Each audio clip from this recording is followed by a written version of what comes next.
His Excellency Paul Simba Arati, the current governor of Kisii County, is one of the most aggressive politicians in Kenya. Simba Arati to some people is a goon in suits, while to others he is the future of Kisii politics, a reasonable gentleman. Whatever the side you are, Simba Arati is openly conflicted, politically speaking, and is conflicted in a way that if nothing is done, it might cost him his re-election, and in worst case scenario, it might end up destroying his political career. Ladies and gentlemen, allow me to welcome you to another episode of Raw Politics. And in this particular episode, I would share with you why I believe Simba Arati is conflicted politically and the consequences should that situation persist. If it is a topic that interests you, continue watching. And if you do find value in our videos, like this particular video and consider subscribing. Like I said, Simba Arati is many things to different people. To some, Simba Arati is too confrontational for their liking and a goon in suits. Most of you remember him when he was accosting one Didymus Baraza during a by-election in Kibra, where he was like, "We can chase you." He was working with a team of young men, aka goons, and they were threatening this person publicly.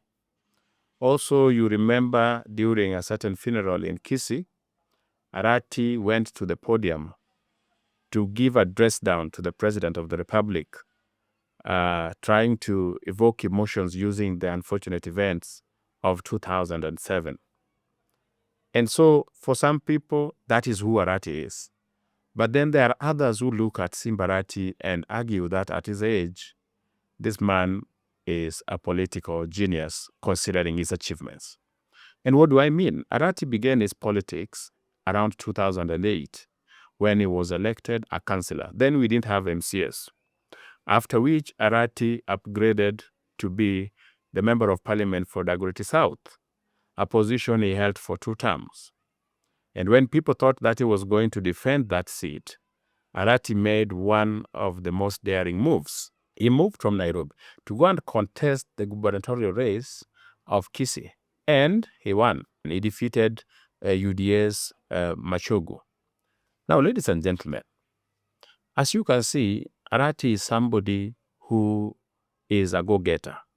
Whatever he puts his mind to, he does whatever it takes to get it. And that effort and loyalty to the party didn't go to waste. In fact, when Raila Odinga chose to work with William Ruto and they were forming broad-based government, you know there were vacancies in ODM party because both the deputies were leaving, the chairperson was leaving, and of course, the leader of minority was also leaving. Pio Wandai went to be Minister for Energy. John Badi, who was the chairperson, went to be the CS in charge of Treasury. You have the 2 deputies, that is Alia Sanjo and Wycliffe Oparanya. These went to Blue Economy and Cooperatives, respectively.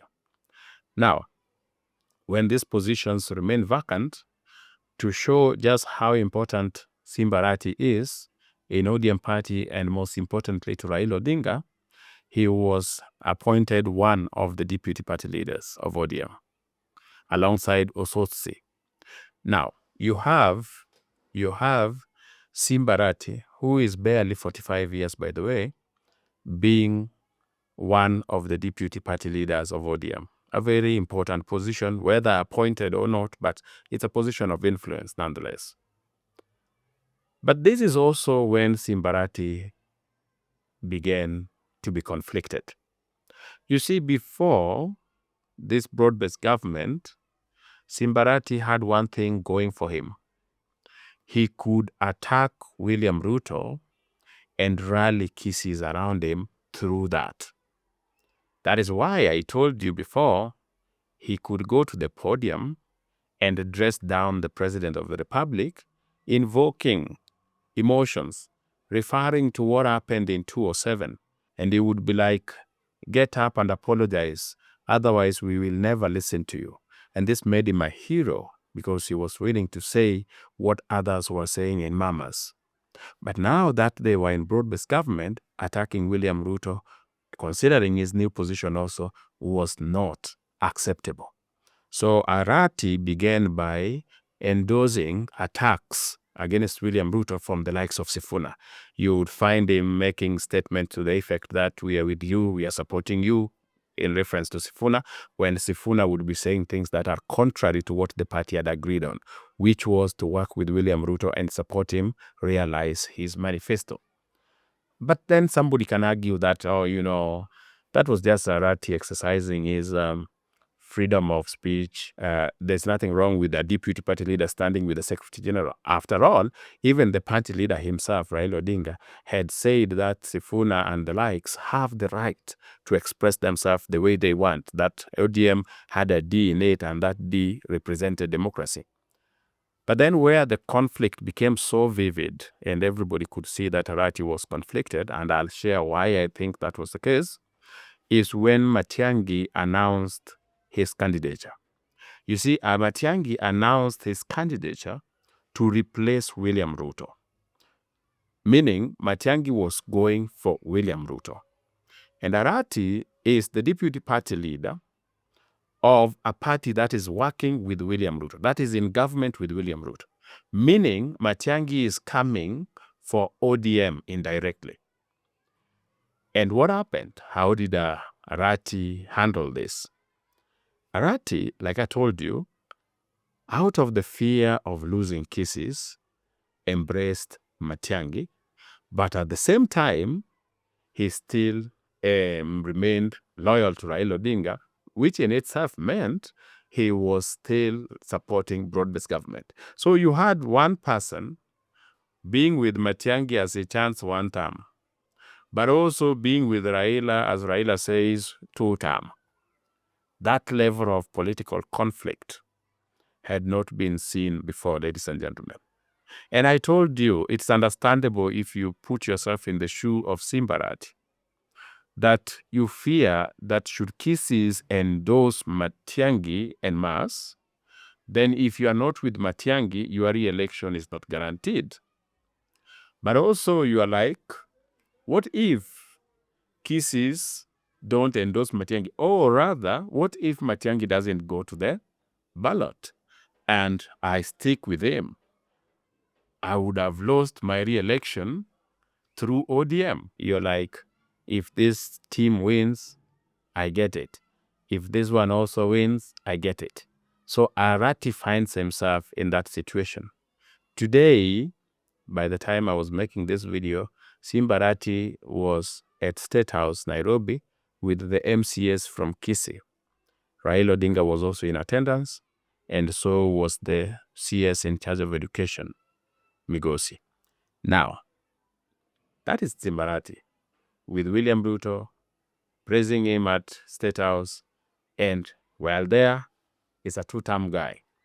But this same Simba Arati, it would not be a big shock to see him with Matiangi and the ilk chanting 1 term. This is a very dangerous position to be in my opinion, politically speaking. Because I have told you here before that in politics, indecisiveness is considered worse than betrayal. Being neutral is not acceptable in politics. You can't be a watermelon. It is not allowed. It's not something that politics forgives. Ask Kalonzo Musyoka. You must make hard decisions and learn to live by them. You cannot have it both ways. You can't have your cake and eat it. It's impossible in politics. And that is what Simba Arati is trying to achieve, ladies and gentlemen. Why was I saying this could risk his re-election? Picture this. Let's say Simba Arati chooses to remain conflicted, supporting 1 term and supporting 2 term at the same time. somebody else might come and take a stance.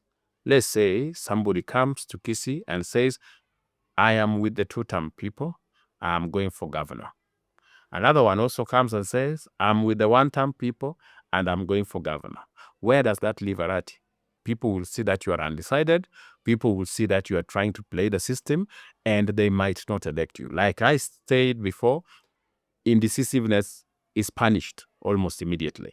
So Arati has to make a decision. Is he going to continue sticking with Raila Odinga, be in ODM the way he is, and make sure that his position is known, that he's supporting Tuta? The likes of Gladys Wanga have really mastered this game because she has put herself as the face of Tutam. You would find her everywhere. She might not be a very good leader. I come from Homa Bay, so I know who we are dealing with here. But when it's come to positioning oneself, politically speaking, Gladys Wanga is in a world of her own. Because currently, nobody doubts where Gladys Wanga stands politically. And in fact, whenever the likes of Sifuna say things that are contradicting, Gladys Wanga takes them head on. Unlike Simba Arati, who, instead of taking them head on, endorses what they are saying and looks like he's more lenient to them than he would be to these other people. And also Simba Arati making sure that he is not in most meetings in Nyanza that are attended by William Ruto, because he also wants to look like he is more pro Matiangi. Ladies and gentlemen, in politics, you can't succeed like that. I'm not saying that Simba Arati is not going to get re-elected, so his supporters should not come and say, but you predicted that he won't get re-elected. I'm just saying, being in the middle and trying to play both sides, it doesn't work long term. You cannot sustain it for long. You will have to make a serious decision. It can't be that you are being seen at State House very happy, laughing with Ruto today, and then tomorrow you are on the ground telling people it is one term. Then another day you are back. No, it doesn't work. Ruto won't trust you, and neither will Matiangi and the Srigabi team. They won't trust you. See, if the leaders don't trust you, what about the voters? They will be like, this guy, we don't know his side. So let's say the Kisii people decide they are one term, and you are between one term and two term. So how do they elect you? They will elect somebody who had begun the one term song early enough. If they choose their two terms and you are still between one term and two term, they will go for the person who started two term long time ago and remained faithful. That, ladies and gentlemen, is why I'm saying his position is remaining in a conflicted or a confused position might endanger his re-election. But what about long term? If you are classified by voters as a politician who wants to have it both ways, a politician who does not have a clear decision, who cannot decide which route to take, then people will see that you are not a leader. Take Kalonzo Musyoka, for instance. He is not a bad leader. Kalonzo Musyoka is not a polarizing figure. It's very difficult to hate him as an individual. Okay? He's meek, is well-tempered. But people think Kalonzo Musyoka is not to be trusted. Why? Because what he says versus what he does do not merge. And this is an example. Kalonzo Musyoka is one person who can go to the media and swear that this time is going to vie no matter what, and there is nothing under the sun that would make him not vie. And then you would see him supporting Raila. He can even go and say, now you see I've done it for this time. This time round, if I was to do it, I would be the most stupid person. And then he goes and does it, to the point that people don't even believe whether he's seriously contesting. Remember, now is his last chance to contest, because if he doesn't contest in 2027, he will have to wait until 2032, when Kalonzo Musyoka will be about 80 years. So at 80, he will be weaker in terms of moving around, and he won't do the things he can do today. So, yet people are still not sure whether Kalonzo Musyoka would vie. Even when Rigathi was not in the country, Kalonzo Musyoka could not even take advantage of that opportunity. Why? Because people don't take him seriously. And how did this come about? Because Kalonzo Musyoka is wishy-washy. The things he says versus the things he does make people doubt whether he is a serious person. He is always conflicted. And so if Simba Arati picks that route, goes the route of being conflicted and permanently remain in that situation, he will end up like Kalonzo Musyoka. You are a good leader, but then people don't take you seriously. Especially TC people would not take him seriously as a leader. My recommendation is that Simba Arati makes a decision. He must choose. Is he going to be with Matiangi and hope that Matiangi goes to the ballot and kisses are with him and get himself re-elected? Or is he going to remain loyal to Raila Odinga and the party of ODM that has made him whoever he is today, and hope that Kisses would look at the things he has achieved and give him another chance to lead them as their governor? He has to make that decision. You cannot remain in political dilemma forever. Neither can you remain conflicted and confused. It lowers your standards politically as far as the voters are concerned. Ladies and gentlemen, I hope you found value in this video. If you did, let me know in the comment section. Otherwise, don't forget to like the video, and if you're yet to subscribe, please take a moment, subscribe to the channel so that we grow together. Now that it is 3 years since Dr. William Ruto was sworn in as president, if you are interested in his scorecard, you want to know what he has done, what he has achieved within this time, watch this video.